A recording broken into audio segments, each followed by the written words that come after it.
Então, pessoal, vamos aqui para o nosso sexto vídeo, né? Aliás, sétimo vídeo, mais a sexta parte, que nós tivemos um vídeo extra dessa série, Como Escrever um Artigo Científico. Vamos falar hoje da discussão, né? Uma parte importante, né? Como todas as outras, do nosso artigo. E, inclusive, eu comentei lá no vídeo da introdução que eu dizia que eu não concordava, que era na introdução que a gente vendia o nosso peixe, porque lá a gente ainda não tinha o peixe, né? Então, aqui sim, né? Aqui nós já temos o peixe, né? Que a gente mostrou nossos peixes ali nos resultados e agora, aqui na discussão, a gente vai dizer por que que é tão importante esse peixe, né? Por que que o peixe é bom, porque, né? Então, essa é a ideia dessa parte, que é a discussão, né? Então, vamos lá, né? Como sempre, né? A base da minha fala é dessa série aqui, do Journal of Clinical Epidemiology, né, e alguma coisinha da minha experiência escrevendo, revisando artigos aí para revistas científicas. Então, o que que a gente tem que saber, né, quando vai escrever a discussão do nosso resultado, do nosso paper, do nosso artigo, do que for aí. Então, né, a gente vai falar, né, um resumo dos principais resultados ali no nosso, né, no nosso, na nossa discussão. A gente vai colocar os achados em contexto e vai fazer uma comparação com a literatura. É claro que agora adiante a gente vai dar uma contextualizada um pouquinho maior nisso aí.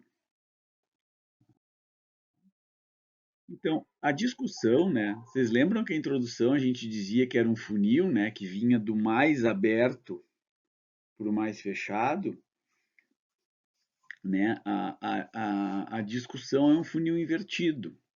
Ela vai ir, então, do mais fechado, vai do fechado para o aberto, né? Eu usei um triângulo aqui, que foi a figura que eu achei no PowerPoint, né? Mas também poderia ser um funil, né? Então, vamos lá, né? Então, a discussão vai começar com a resposta da questão de pesquisa, vai fazer a comparação com outros estudos, vai dar a interpretação, né, da resposta da pesquisa em relação a esses outros estudos, vai dar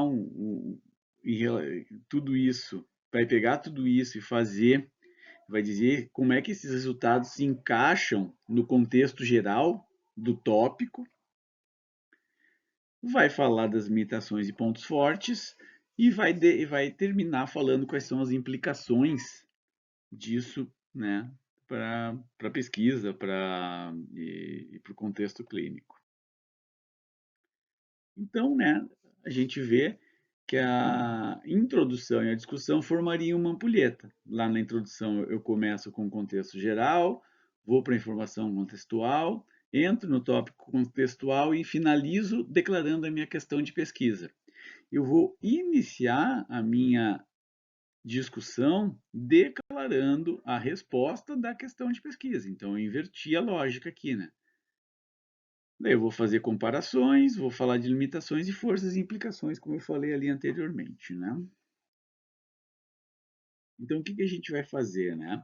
A gente vai pensar na discussão em todas as fases do estudo. Então, quando eu estiver pesquisando para fazer a minha metodologia, eu já vou olhando outros estudos, ver o que que eles acharam, como é que eles fizeram, como é que eles se comparam com a minha metodologia, e já vou anotando ali algumas coisas, né? Vamos pensando isso no mundo ideal, tá, pessoal?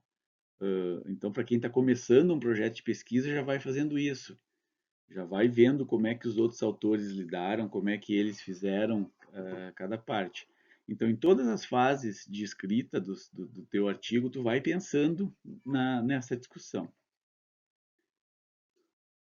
E vai anotando essas palavras-chave, né? Que tu vai formar lá, essas palavras-chave vão entrar no esqueleto da tua discussão. Né? Para mais detalhes sobre o esqueleto, dei uma olhadinha no primeiro vídeo, que é o como começar, né? E sempre tenha em mente a tua storyline, tá? Mais de uma vez vai aparecer, né, essa linha da história, e storyline eu acho, não sei se seria bem a tradução, linha de história, mas acho que storyline a gente entende bem o que quer dizer. Lembrar que a gente está contando uma história, né? Então, a gente começou na introdução apresentando as variáveis, ou seja, as variáveis são meio que os personagens da minha história. Na minha metodologia, eu explico como é que eu meço nessas essas variáveis. Nos meus resultados, eu apresento o que aconteceu, né? E na minha discussão, eu vou dizer o que, que isso quer dizer em relação ao que a literatura me traz. Mas eu tenho que ter storyline na cabeça para não me perder.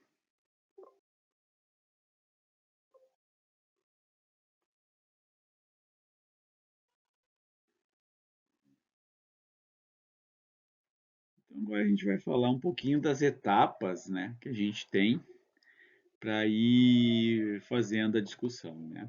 Então, de uma maneira geral, a discussão vai iniciar com os principais achados, tá?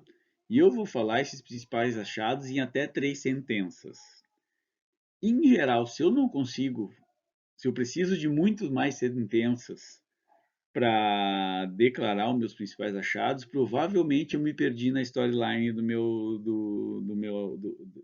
artigo, tá? Então, se eu preciso 2, 3 parágrafos para falar dos principais achados, é porque eu me perdi, né, no storyline. Eu já não sei direito quais são os meus principais achados, qual é a minha principal questão. Não precisa repetir os resultados em detalhe. Então aqui eu não preciso colocar que a diferença média foi de 3,5 mais ou menos 5. Eu não preciso repetir os resultados, né? Então eu tenho que dizer lá, ó, os resultados em torno de tantos por cento de melhoria revelam uma boa melhora clínica, ou né, daí eu tenho que discutir que aquilo faz sentido clinicamente, né? Não emitir, não omitir resultados inconvenientes. Então, a minha hipótese, por exemplo, era que o exercício seria muito bom para alguma variável, eh, e no fim ele não foi. É um resultado inconveniente porque eu vou ter que mostrar muito bem o porquê daquilo, porque geralmente, né, os resultados em relação ao exercício são positivos, mas eu não escondo eles. Eu coloco ali e vou discutir o que, que houve ali. Se eu deixei de controlar alguma coisa, ou se para aquela específica variável o exercício talvez não seja tão bom, né? Então eu tenho que, não posso esconder esses resultados. E se eu tiver resultados inesperados na minha pesquisa, que não faziam parte da minha hipótese inicial, eu mostro esses resultados e declaro que eles não eram parte da hipótese inicial. Ou seja, são achados ad hoc, né? Achados posteriores. Então eu declaro isso e é claro que eu não trato eles como definitivos. Eles são resultados que deles emergem uma nova hipótese que tem que ser testada com novos estudos. Declaro depois, né, as forças e fraquezas do meu estudo. Lembrar que todo estudo tem limitação, então não adianta eu querer esconder uma limitação, porque vai ter, sempre vai ter, não existe estudo perfeito, não tem como. Um ensaio clínico randomizado com 1 milhão de pessoas vai ter suas fraquezas, então tu tem que declará-las. E uma estratégia que pode ser abordada, se possível, é tu contrabalancear uma limitação com uma força. Tá? Então, uma limitação do estudo é que a, o, o, a, a maneira com que eu pesquisei a variável não é a maneira mais precisa que existe. Porém, nós realizamos um treinamento intensivo de todos os pesquisadores para diminuir a subjetividade da medida e alcançamos uma correlação intraclasse de 9,9 entre os avaliadores, então a, a gente conseguiu diminuir esse problema. Então, né, tu contrabalanceia uma limitação com uma força. Aí a gente vai fazer a comparação com outros estudos, que é a penúltima parte, seria, né, a penúltima parte da minha discussão. Quais similaridades e diferenças eu tenho com os outros estudos? Eu coloco as limitações dos outros estudos, mas com objetividade e elegância, né? Sem fazer declarações, tentando não fazer acusações, por exemplo, né? Por exemplo, se eu declaro que se eu percebo que algum estudo teve algum risco de viés, eu nunca vou declarar que aquele estudo apresenta um viés, e sim um risco de viés. Vejam que é uma coisa muito diferente eu declarar que o estudo está enviesado do que eu declarar que ele tem um risco de estar enviesado. Tá? São coisas diferentes que podem parecer parecidas. E o que os dados apontam? Né? Eu termino daí mostrando o que os meus dados apontam em relação aos estudos que já existiam. O que eu trago de novo com os meus dados? Quando eu vou ver similaridades e diferenças entre os estudos e o meu, se um estudo teve um resultado muito diferente do meu, eu vou ter que ler muito bem aquele estudo, a metodologia daquele estudo, para entender por que aquele estudo é tão diferente do meu, certo? Alguns outros detalhes importantes, tá? Tu vai imaginar que a tua discussão é um diálogo com o leitor ou com um possível editor, com um possível revisor do teu artigo, ou com o teu professor. Imagina, então, quais questões que alguém poderia te perguntar. Faz esse exercício de imaginação, tá? Vamos tentar imaginar, poxa, se eu estivesse lendo esse estudo que eu fiz, meus resultados ali, o que eu perguntaria? E eu tento responder essas perguntas, né, naquele diálogo das implicações, por exemplo. Muito cuidado com palavras definitivas. Em ciência,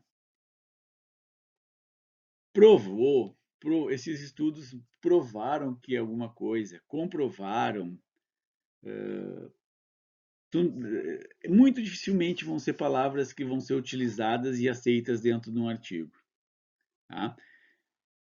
Nesse ponto, a ciência geralmente é um pouco mais modesta. Tá? Então, isso também vale para quando vocês verem aquelas palavras, aquelas clickbait na internet. Cientistas provam que X é igual a Y. Desconfiem, porque provavelmente no artigo original não vai ter a palavra provou, comprovou ou algo do gênero. Tá?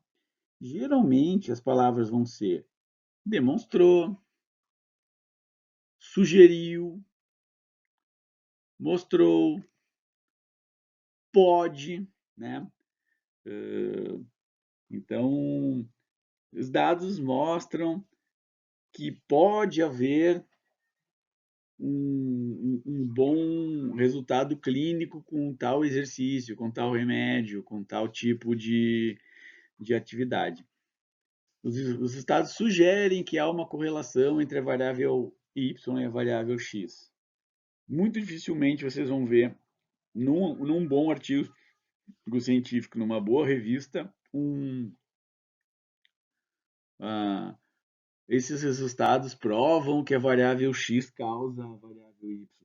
Geralmente vai ser sugere, demonstra, mostra e o pode, né?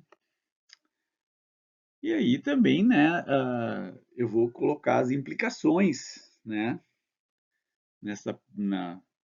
última ou penúltima parte, dependendo da revista, da minha discussão, eu vou declarar quais são as implicações dos meus resultados em termos de pesquisa e em termos de clínica, de prática clínica. Dependendo do escopo da revista, eu dou mais ênfase, né, às implicações para pesquisa, dependendo do escopo da revista, as implicações para a prática clínica, certo?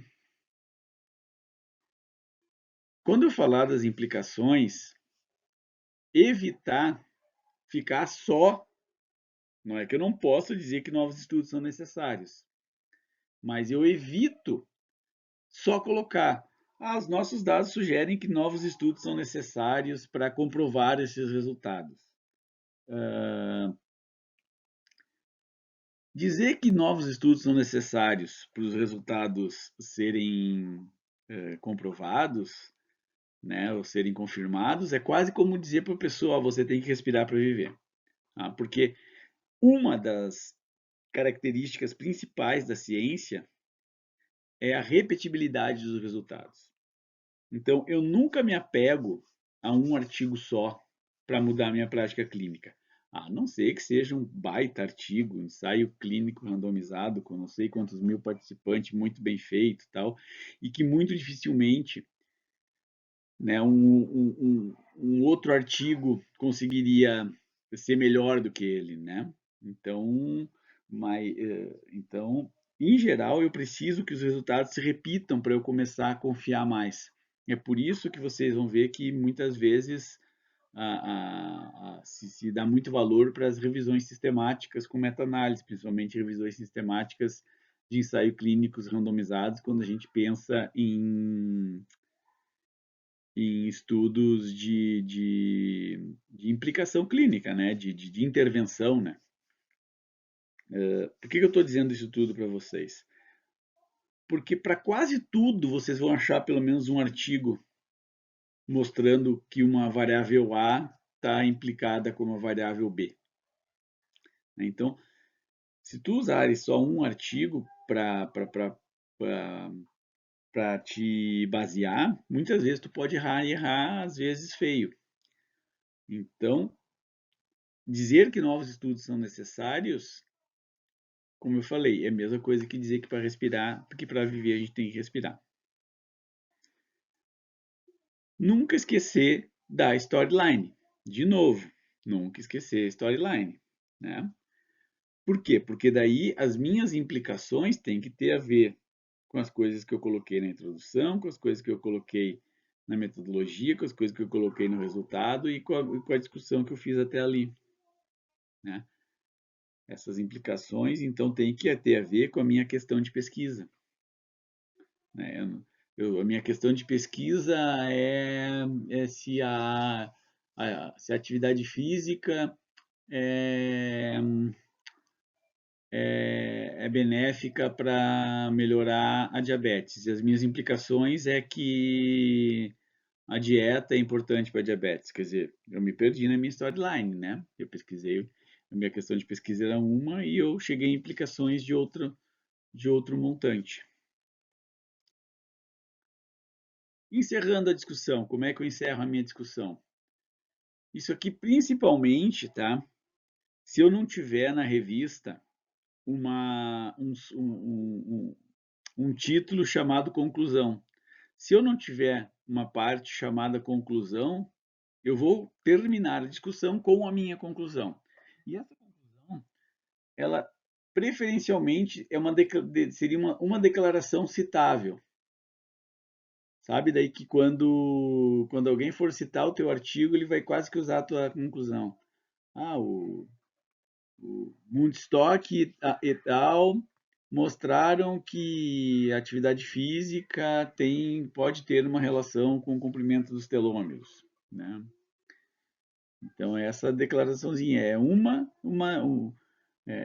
declaração mesmo. Então uma ou duas linhas ali, quase que não chega a um parágrafo, né? Para encerrar a discussão ou ali como conclusão.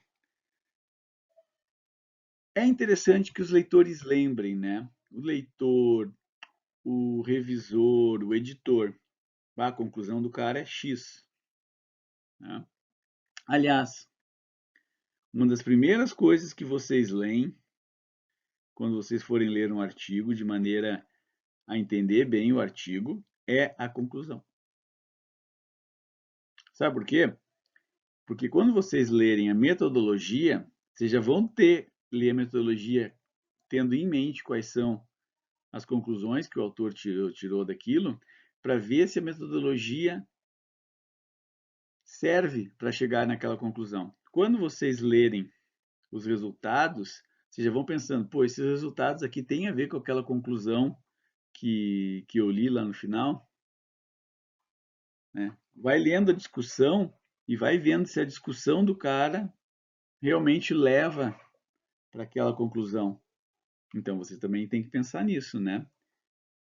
E, gente, muito importante, a conclusão de vocês tem que ser apoiada pelos dados. Tá? Ah, você fez um estudo muito pequenininho ali, pegou 5 pessoas para ver se a musculação diminui a dor em corredores. Aí nenhum dos 5, eram 5 que fizeram musculação e 5 que não fizeram. Nenhum dos 10 teve dor.